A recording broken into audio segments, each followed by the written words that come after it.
Well, hello people, and welcome back to part 59 of Thessia, our Australian-inspired modded CS1 build. Hope you're having a wonderful day. Thanks for being so supportive of the return of Thessia. You guys really enjoyed the last episode. And today I wanted to return to some industrial happenings. The port of Thessia is currently unfinished, and this is home to some of my favourite builds in the city. Of course, we have the view from the bridge. The cargo harbour itself is one of my favourites I think I've ever done. There's the coal plant over here too, alongside the kind of naval sort of marine base facility that we've strung together as well. So a real kind of mix of kind of port facilities, if you like, and we've got a bit of a space right in the middle of all this where it all just kind of needs tying together. So before this I thought a rail yard would be perfect, and a shout out to Bad Wolf over in the Discord, one of our golden egg patrons as well, for helping me scout out a little bit of rail yard inspiration on the outskirts of Perth Airport. Just some simple straight lines with warehouse facilities, kind of maintenance and service areas for various different bits of industry, factories, other kind of warehouses, and just general sort of industrial kind of wasteland and kind of grassland too at the same time around this area. So a few different themes to tie together here.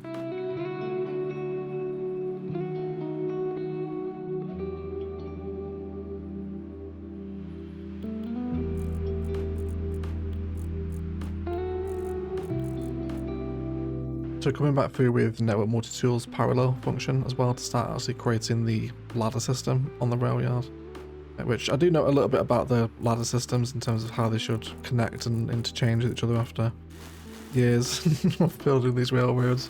But I'm sure the train police will still be triggered regardless, but it ends up turning out pretty nicely, and the network multi-tool is just incredible. I also use a little bit of network skins alongside network multi-tool here as well, just to remove some of the electrical overhead cables. I think they're called catenaries, are they? Something like that. Catenaries, whatever you call them. Off of the overheads, because they were starting to clash into each other and then sort of disconnect the rails. So network skins, really good mod.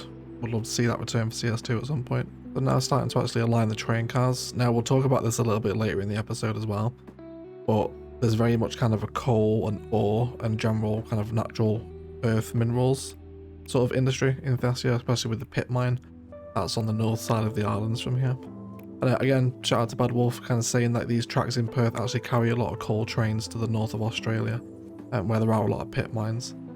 So that kind of happily ties into Thessia as well, because if you do follow the tracks north from here, you do end up at the kind of super deep pit mines that we set up again a few months ago now. Obviously it's been a hot minute since we played Thessia consistently.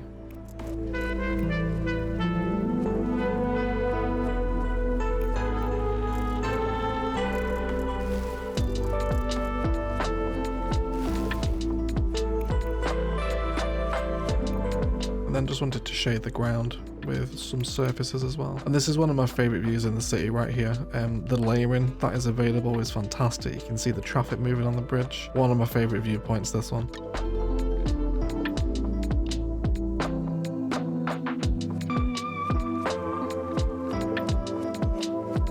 So now that we've got the spine of our train yard in here, let's come in and start thinking about some factories. So we're in a super industrial setting. Of course, the naval base is here, the cargo harbour power plant behind us. So I think another factory is possibly in order. There's a few options available to us here. The industrial steel plant I think would be quite nice to have, and it's probably more what I'm leaning toward.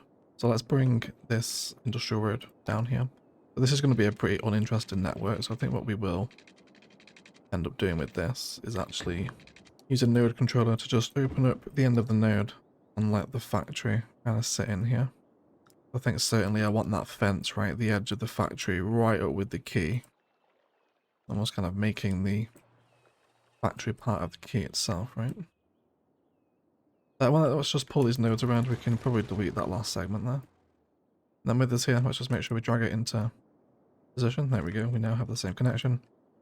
Make sure we're also sat to the same height too. Also do the same with the nodes. There we go.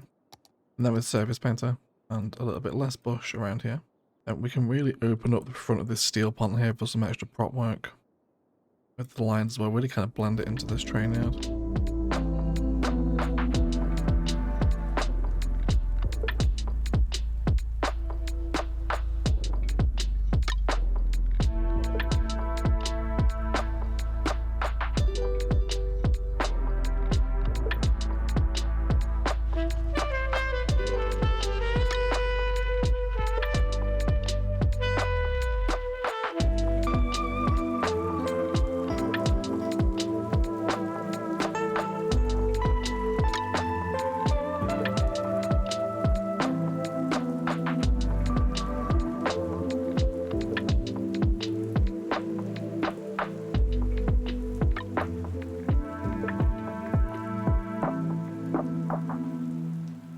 So something to that extent, right? Just bringing in some extra cargo facility, and we can refine our detailing come the time lapse, but a natural extension, right? I think that's a great position now, especially as the rail yard sits in the foreground, right?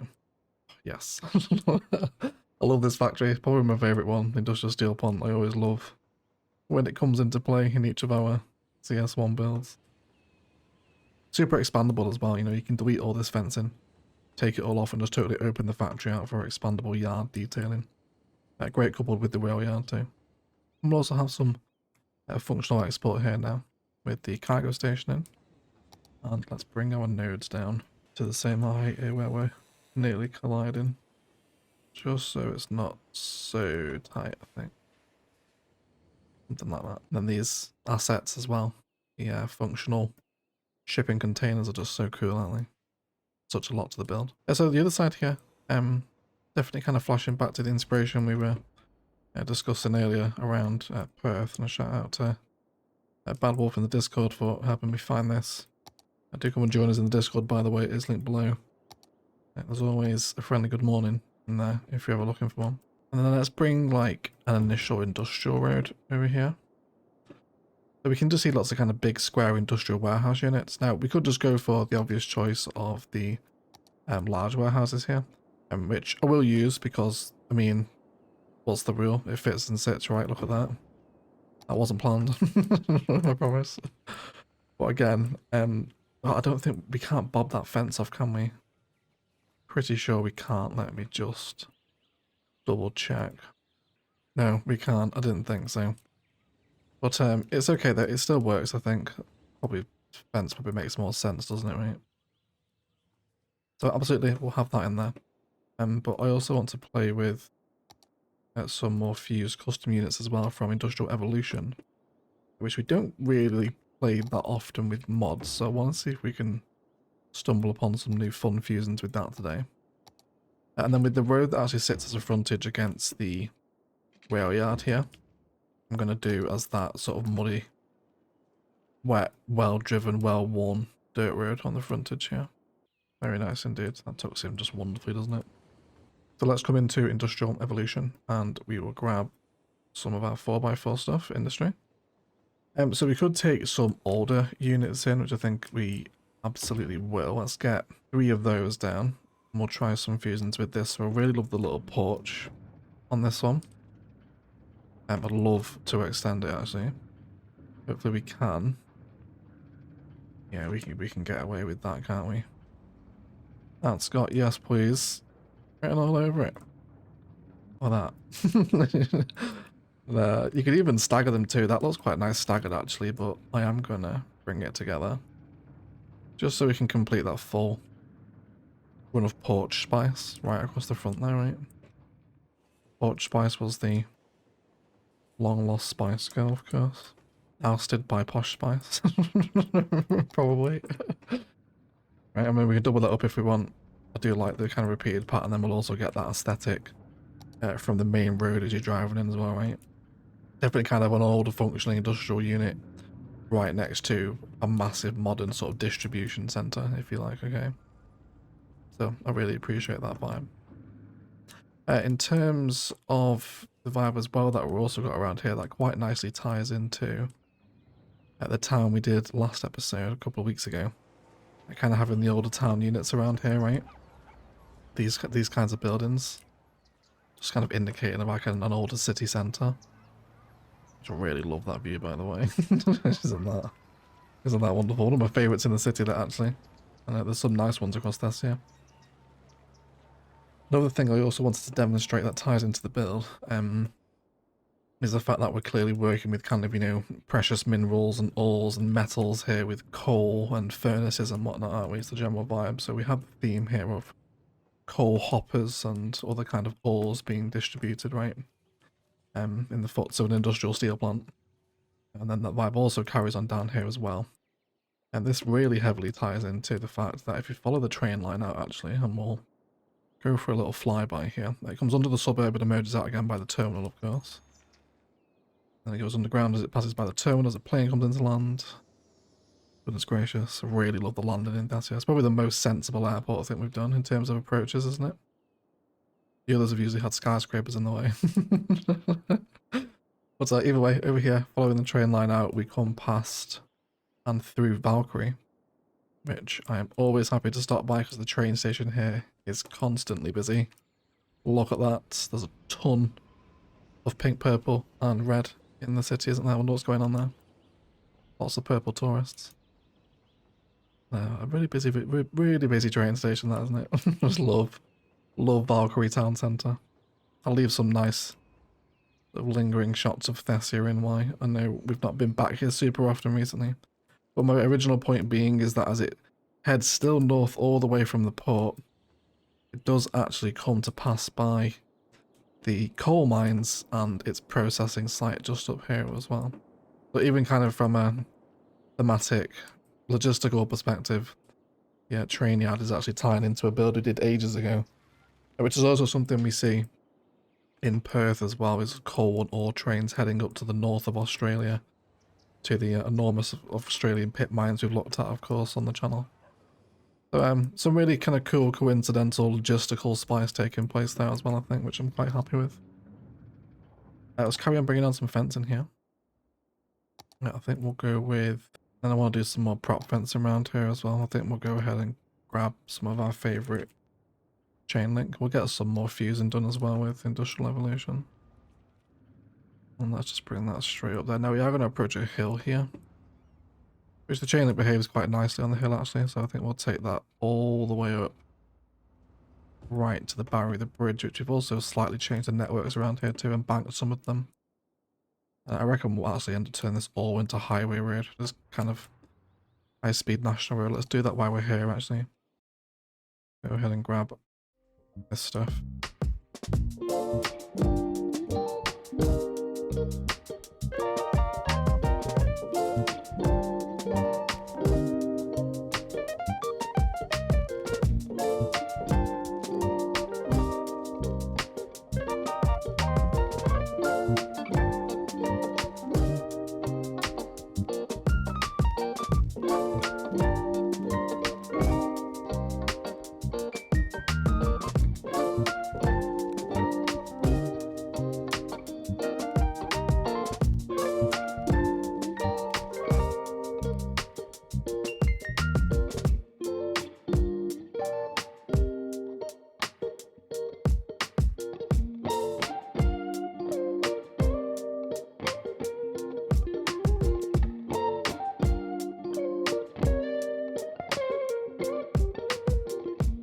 Let's get some lines with the intersection marking tool here. Just guiding people into the various turning lanes as the intersection splits off and up to the highway. It is a really cool bit of the city actually. We should build something out here. I do like the kind of rural bits of Thessia and highway we have across the city. A little bit of depth in the new high-rise area. In terms of what we keep here, the steel plant of course just wants metal. So we might as well store factory products here as well. I did also see earlier our shipyard was struggling for buyers, so we'll store industrial products near here too. Wonderful, right, let's also take the concrete away from the Industrial Evolution stuff as well. Also going to need some road too. I think we'll just totally wrap up building here and to give connections to this side. Let's also change the shape too, just so again we can almost expand little mini yards around the buildings here. I think in some ways CS2's approach to detailing with the surfaces mechanic, I think that's kind of changed my playstyle almost and how you kind of approach detailing. I guess the best way to describe it is just allow the asset to kind of decide what happens around it. Just open up the spaces and allow it to breathe, right? And doesn't that just make such a more interesting space? With some little bits and move it. Very powerful. So happy for some older units here too. Let's jump back into our Industrial Evolution stuff. We had some more filters on here, didn't we? So we can carry on the modern vibe as well. How about we actually look at a expanded sort of industrial center, kind of a new annex of the distribution site, right? Why don't we have a go at that? So we'll grab another industrial road. Again, if it's going down toward the rail yard, we'll change it up to dirt again. keep that whole same aesthetic here. It should give quite a nice framing toward the rail yard too. And then even down here, wouldn't mind bringing in some disaster response stuff. Not really from a gameplay perspective, obviously, but we could have some antenna down here, couldn't we, right? Always nice sort of industrial accompaniments to these service things. So I'm happy to have that there. And then with those buildings we were just looking at in Find It, let's grab those warehouses. If we were to do 1, 2, 3, and then just should be able to push them back, but if not, we can just then again, do we want to block the entrance? I guess you could do it both ways, really, couldn't you? It's up to you, I suppose. But just to bring them all together to make that larger warehouse unit, that should look quite tasty, just as if it really is a part of the larger distribution center behind it, right? Tidy up some of the cracks with a little bit of surface painter and there we go. You could even actually, you know, splice, fuse them together so they're blocking it there, but I think I want this open alleyway here between the sites. Again, love Industrial Evolution, such an incredible pack, just adds so much more realism to the industry pool.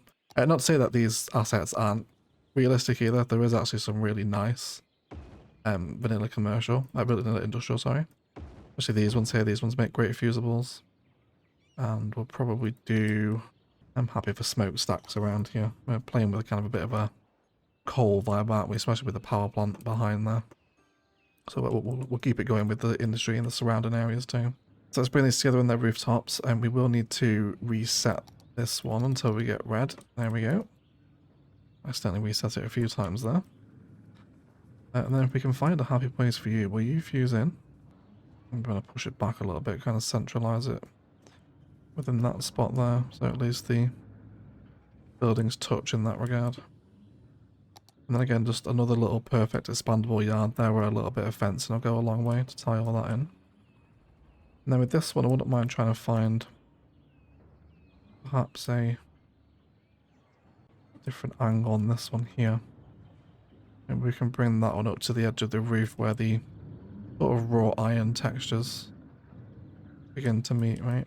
And then that'll be great for the space I want to fill here. We probably won't go too much concrete actually. Let's just bring in a little bit of dirt road there. More like that. Just take over the vibe here. Dirt, grime and dust by the rail yard in the very hot, arid Thessian summer. Even though it's actually October, but that's okay. Wonderful. Again, just a much chunkier facility again, which looks really great in the foreground, doesn't it? It does block the view to the skyline a little bit, but you know, you can always rise up and mask it all in. I really love factoring in the active train line through a train yard build as well. It really makes it feel so much more alive. If you can hook it into active connections, of course. I think I'll also network multi-tool this as well, you know. Let's come into it. This wonderful mod where we can unlock the network fences of assets to be deleted. And then really push all this out. I might even go to extend this, you know. I bet we could do that. It will take a bit of jiggery pokery, I think. But if we were to bring you together as such, you're probably thinking, Egg, how are you going to give them road connections? We'll just anarchy what we don't want here, right? So let's just also repeat that same trick.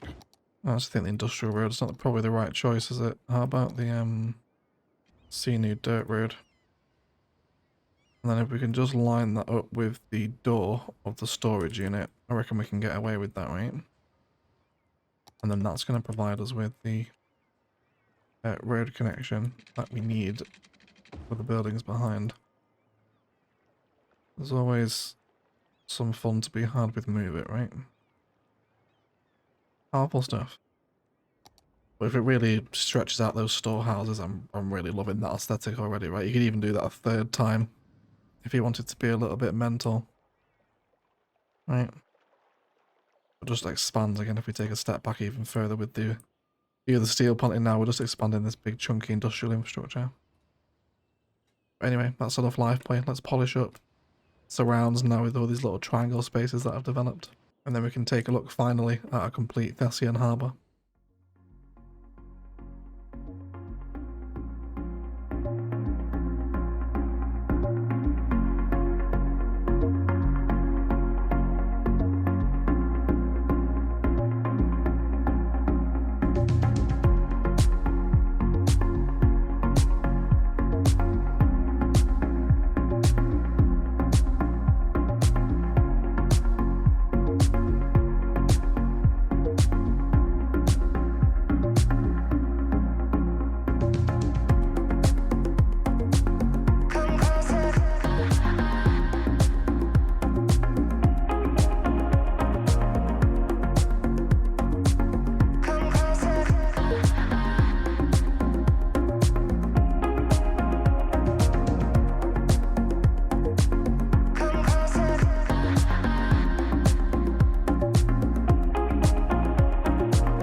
Alright guys, well that'll do it for today. A really fun finish to the port of Thessia, which is made up of so many different builds, kind of gentrified modern high-rise power plants, harbours, naval bases, train yards, factories, older style factories, warehouses. Just it's such a diverse port. I think one of my favourite kind of industrial waterfront spaces I think we've built in any city. Of course, our last modded one didn't really have a waterfront, with Ilos being in the desert, so it's been a ton of fun playing with mods by the water with harbours and whatnot as we built out the port of Thessia. If you want to keep seeing more Thessia, don't forget to leave likes, comments, shares below if you want to support the channel beyond that, Innocent Gaming and Patron. We're also linked in the description of the videos as well. Best ways to always support the channel. And a massive shout out to our patrons and YouTube members that support these videos, with a roll call to our Golden Egg patrons Louis Adlam, Andrew Perez, Phoenix MD, Bad Wolfer, O'Hay Casino, and Wesley Kip. You are all absolute heroes of the people. Thank you for your relentless support on the channel. Either way, please do enjoy what I'm sure will be some pretty breathtaking, sweeping views from across Thessia's industrial port to the downtown, but I'll shut up and leave it there. Let's thank you all so much again for watching, and as always, enjoy the rest of your day.